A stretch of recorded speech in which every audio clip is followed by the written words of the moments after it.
You know that Mars bar or bag of M&Ms you grab without a second thought? Ever stop and wonder how it actually got there? Well, its journey from a simple recipe to your hands is this incredible century-long saga of innovation and ambition. This is a story about way more than just chocolate. It's about how you build a global manufacturing empire from the ground up. So that's the big question, right?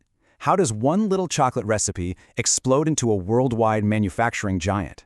We're going to unravel the story of Mars, literally plant by plant and decade by decade, to see exactly how they built their sweet empire. All right, so let's start at the beginning. And I mean the very beginning. We're not in some huge, shiny factory. Nope, our story begins in a place we all know, a kitchen. We're in Tacoma, Washington, way back in 1911. And things move surprisingly fast. Frank Mars starts out literally making chocolates by hand, just trying to get the recipe perfect.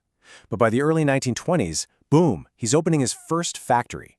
And just a few years after that, in 1923, he's already got semi-automated lines for the Milky Way bar.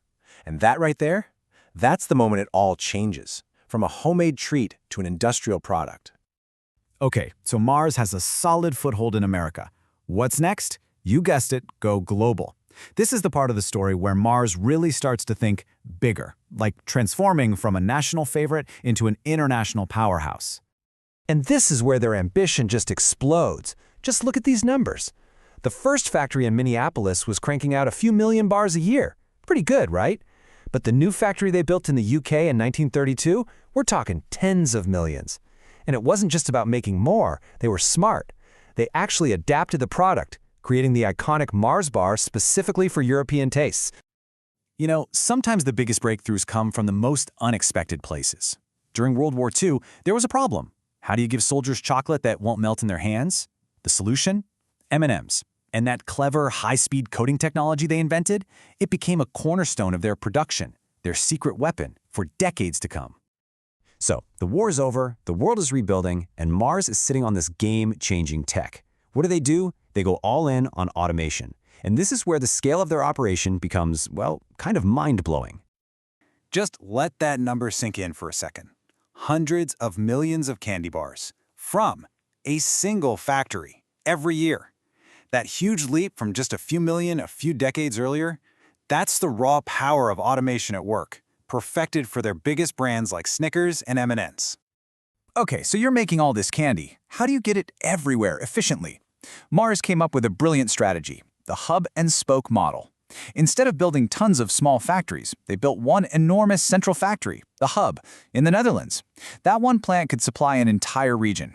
It was incredibly efficient and, honestly, a total game-changer for them. So the hub-and-spoke model is working like a charm in established markets. But to conquer the rest of the world, they needed a new plan. The next big idea was all about globalization by getting even closer to new customers wherever they might be. And what did that look like? It meant planting factories, in all these new frontiers. We're talking Australia, Brazil, all over Asia. But the really big one? China, in the 1980s. They made a crucial call. Instead of just shipping candy in, they decided to build and produce right there. That decision turned out to be enormous. All right, let's fast forward to today. All those decades of learning, automation, and global strategy, they all lead to this, the modern mega factory. And the scale is just, well, it's hard to wrap your head around. I want you to really think about this number for a second. Over 10 billion. That's how many M&Ms roll out of just one plant in Tennessee every single year. That is more than one for every person on the planet from one building.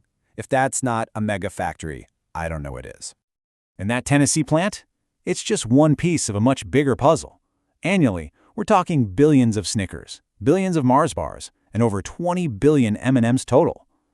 And what's really wild is that this whole massive operation is still a privately owned, family-run company. So, let's put this incredible journey into perspective. In 1932, they were in 2 countries. Today, they're running over 135 factories in 68 countries. That graph right there, that's what a century of patient, smart, and incredibly ambitious growth actually looks like.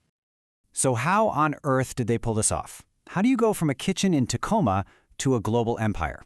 Well, it wasn't just luck. It all comes down to a clear, repeatable strategy. Let's break down the Mars playbook. Okay, here it is, the secret sauce. 1. Build your factories where your customers are. 2. Jump on new technology early, automate before everyone else does. 3. Be patient. Scale up gradually, not recklessly. 4. Be smart about local tastes and adapt your product. And finally, the hardest part, maintain perfect quality even when you're making billions of items. That's the magic formula. And that really gets to the heart of it all. See, Mars didn't just build a bunch of bigger and bigger factories. They built a system that was replicable, adaptable, and incredibly efficient for making a product and getting it to the world. From that one little kitchen to a globe-spanning network, the story of Mars is basically a masterclass in manufacturing. It definitely makes you look at a simple candy bar a little differently, doesn't it?